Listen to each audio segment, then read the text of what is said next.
Welcome back to the Peak Performance Table Tennis Podcast. In today's episode, we'll dive into part 4 of our 5-part series about nutrition and how to optimize it for table tennis. Last episode, we talked about micronutrients and proper hydration, and today we dive into the 4th level of Helm's nutritional pyramid, meal timing. We'll debunk common myths around meal frequency and fasting. We'll talk about protein timing, the significance of breakfast, specific targets for pre, intra, and post-workout nutrition, and more. Enjoy.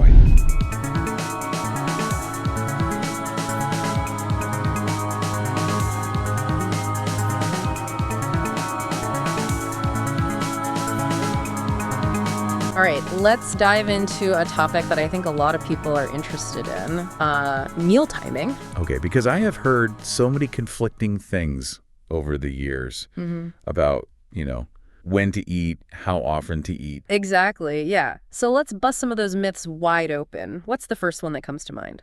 Okay, well, how about the myth of eating 6 small meals a day to boost your metabolism? Oh, yeah, that's a classic. I used to be a big believer in that one. Yeah, I think a lot of us were. But, I was constantly thinking about food. It felt like I was always prepping a meal or cleaning up after one. Yeah, it can be exhausting, honestly. And the funny thing is, the research has actually shown that when you control for calories, meaning people eat the same total number of calories per day. Okay. It doesn't matter if they spread those calories out over 3 meals or 6 meals, their metabolic rate stays pretty much the same. Oh, so it's the overall picture, not so much like the nitty-gritty details of when you're eating and how often. You got it. Okay, so if you're someone who, thrives on those few solid meals a day, you don't have to feel pressured to constantly be snacking. Don't force it if it doesn't feel natural for you. Okay. What about the other end of the spectrum, fasting? Yeah. That seems to be the hot trend these days. It is. With all sorts of, bold claims about its benefits. Yeah, it's true. Yeah. Fasting has definitely gained traction. And there is evidence for some benefits. Okay. Like modest increases in growth hormone and autophagy. Okay. That's the cellular cleanup process. Right. But here's the thing. Yeah. You get similar effects from a standard calorie deficit and regular exercise. So it's not a magical shortcut. Right. Fasting can be a tool for calorie control, just like any other method. But some of the more outlandish claims, like dramatic life extension or cancer prevention, are largely based on animal studies and haven't been definitively proven in humans. Gotcha. Okay, good to know. All right, this next myth is one that I definitely fell for, and that's the myth of needing protein every 2-3 hours. Oh, the protein timing myth. Yeah. I used to, set alarms to wake up in the middle of the night to chug protein shakes because I was so worried about, my muscles breaking down if I didn't have that constant protein supply. I think a lot of people have been there, but here's the thing. Digestion takes time. It can take sometimes 5 hours or even more to fully process a meal. Oh, wow. So, you're not constantly on the verge of muscle breakdown if you don't have protein every few hours. Okay, so my midnight protein shake wake-up calls were a little bit overkill. Probably, yeah. Yeah. Your sleep schedule is probably thanking you now. It is. But constant protein isn't necessary, but is there any benefit to spreading your protein intake throughout the day? Well, it might be slightly better for maximizing muscle growth to have some protein with each meal. Yeah. And Finn actually recommends aiming for at least 0.18 grams of protein per pound of body weight per meal. Per meal. Okay, got it. Now, what about the classic saying that breakfast is the most important meal? Yeah, that's another one that's been debated for years. It has. And Finn, he suggests that it's not as black and white as that. Okay. While there can be some benefits to having a larger breakfast, like better energy levels, potentially even improved sleep. Interesting. It really boils down to, individual needs and preferences. Okay, so if you're not a breakfast person, don't force it. But if you notice a difference in your energy levels or focus when you do eat breakfast, then by all means, go for it. Exactly. It's about tuning into your body and seeing what works best for you. I like that. All right, speaking of tuning in, let's talk about late night eating. Oh, the dreaded late night snack. Yeah. Does it really, sabotage all of our efforts if we have a little something before bed? Well, you probably already know the answer to this one. I have a feeling I do. But it's all about the total calories you consume throughout the day. Okay. So if you're within your calorie target, Right. a late-night snack won't automatically lead to weight gain. I have heard that eating like a huge meal right before bed can mess with your sleep. Yeah, you're right. Is there any truth to that? Eating a large meal right before bed can interfere with sleep quality. Okay. So if you're prone to late-night cravings, Yeah. it might be wise to opt for something a little bit lighter and easier to digest. So maybe not a whole pizza. Maybe not the whole pizza. Okay, a slice maybe. All right, we've busted some major myths here. Now let's get into the practical stuff, starting with what to eat before hitting the table tennis court. Okay, so pre-workout nutrition is key for setting yourself up for a successful training session. It is. And Finn recommends having a meal about 1-2 hours before training.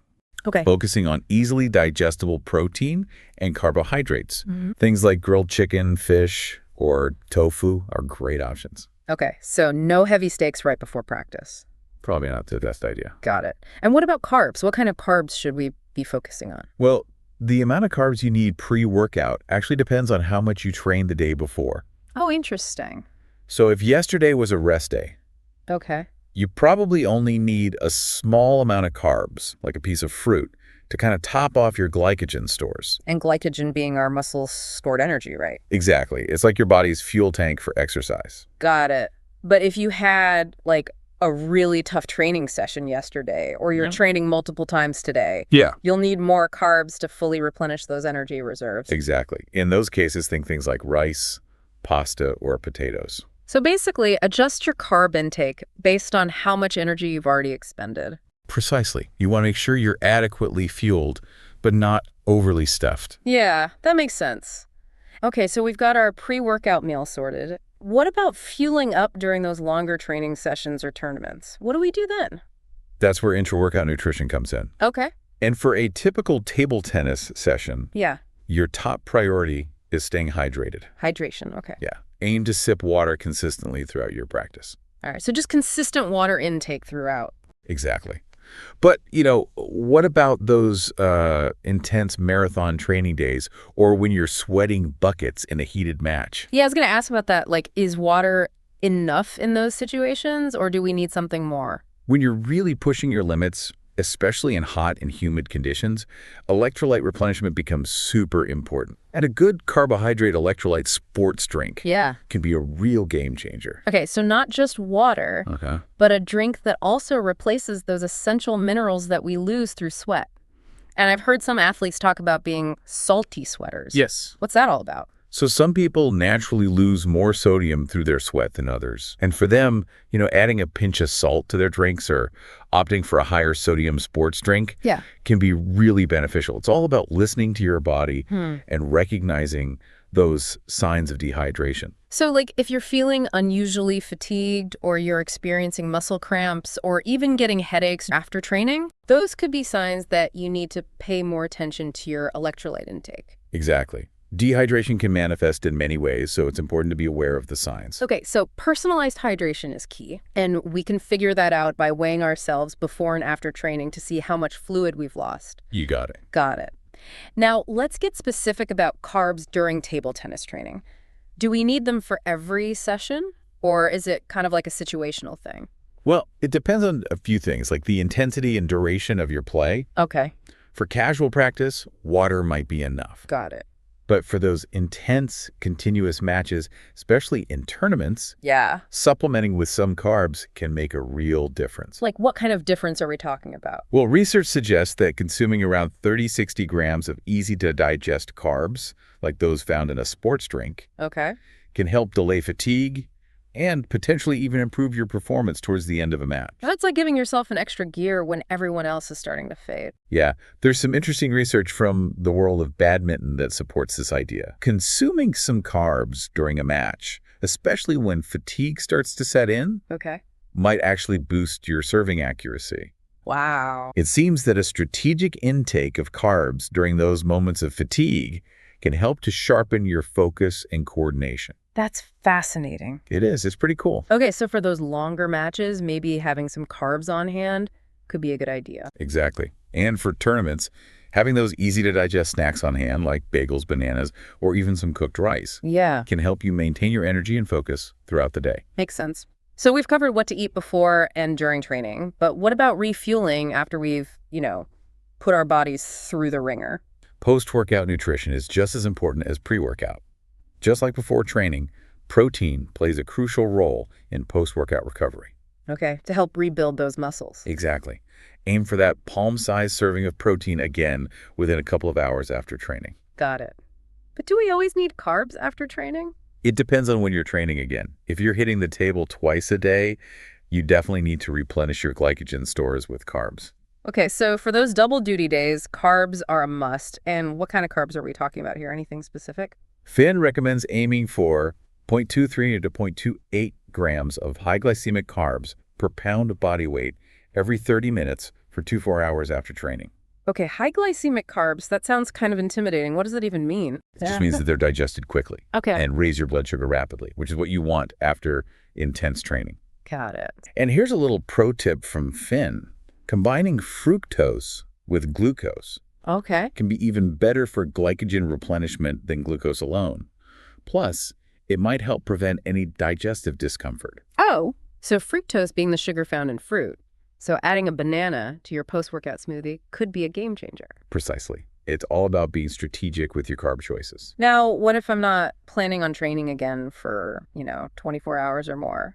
Do I still need to slam those carbs? Not necessarily. In that case, your regular meals will replenish your glycogen stores over time, so you could do a protein-only meal post-workout. Okay, so like some chicken breast and veggies or a protein shake with a handful of nuts, something like that. Exactly. It's all about adapting your nutrition to your training schedule. Hello there, Kevin Finn here with a quick correction. While what Luke said is still mostly true, a recent study showed there may be a benefit to consuming carbs with protein after training, even if you're not training again until the next day. This study, among others, has caused me to update my recommendations regarding nutrition for post-workout recovery. I used to emphasize protein timing around workouts and noted carbs were mainly important for same-day double sessions, as regular meals would replenish glycogen by the end of the day. However, this study shows that even with full glycogen stores overall, critical muscle compartments may still be depleted. So to optimize next-day performance, I now recommend consuming both protein and carbs soon after training, even if your next training session is 24 hours away. This is why we follow the research. Recommendations don't tend to change drastically, but we do add nuance over time. If you'd like to stay up to date with the latest science, I recommend joining my free Research Roundup newsletter, In the Loop. I comb through hundreds of new studies each month to bring you only the most relevant and actionable insights. From sports psychology and injury prevention to physical training and nutrition, this newsletter is a goldmine for anyone serious about leveling up their game. Join for free at peakperformancetabletennis.com and start applying the latest breakthroughs to your training today. Awesome. Okay, so we've talked a lot about the timing of individual meals, but I'd love to talk about meal frequency overall. We debunked that myth about needing 6 small meals a day. Right. So how often should most people be eating? So Finn suggests that for most athletes, aiming for around 4 to 5 meals per day. Okay. Strikes good balance between providing your body with consistent fuel and, keeping things manageable. 4 to 5 meals, that sounds doable. But you mentioned earlier that fewer, larger meals might be better for weight loss. Why is that? Yes, because when you're trying to create a calorie deficit, those larger meals can help you feel more satisfied and prevent those, annoying cravings. Makes sense. It's like, the difference between snacking all day and actually enjoying a satisfying meal. Exactly. And, on the flip side, if you're aiming for weight gain and need to consume more calories, spreading those calories over 5 or 6 meals can make it more manageable. Okay, so finding that sweet spot with meal frequency that aligns with your goals is key. Absolutely. It's all about personalization. Yeah. And once you find what works for you, consistency is key. Our bodies thrive on routine, so try to stick to a fairly consistent meal timing schedule. Yeah. So there you have it, everyone. We've busted some myths, explored the science of pre-workout, during workout, and post-workout nutrition. Now you have the tools to personalize your approach and fuel your body effectively. No matter what your fitness goals are, there's no one-size-fits-all approach when it comes to meal timing. So experiment, listen to your body, and find what works best for you. Thanks for joining us on this deep dive. We'll see you next time. Hello there, it's me again. I hope you enjoyed this episode, and I'd love to have some feedback. So if you're listening on YouTube, please like and subscribe and drop a comment. And if you're on another platform, subscribe now for future episodes packed with actionable insights. In each episode, we'll be breaking down the key concepts from my book, making it easier for you to improve your game step by step. So don't miss out, subscribe today, and as always, may the spin be with you.